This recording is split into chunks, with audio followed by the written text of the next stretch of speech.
Good morning guys! Every morning ay ito na po ang aking routine, ang magdilig ng aking mga halaman.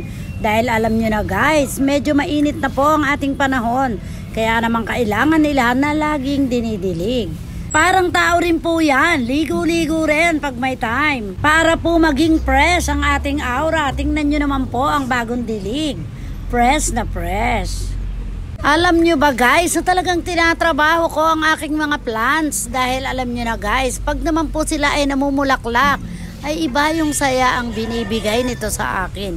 At alam nyo ba guys, na nung pandemic ay naging business ko rin ang halamang yan.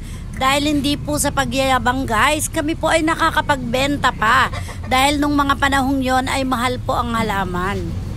O diba guys, marami pong benefits ang mga halamang yan dahil bukod sa nakakaganda ng pakiramdam ay nagkakapera pa. Basta mahalin lang po natin sila ay tiyak na may balik po sa atin. Kaya yung mga plant lovers dyan ay pagbutihan lang po natin ang pag-aalaga sa kanila dahil sa huli tayo rin po ang makikinabang.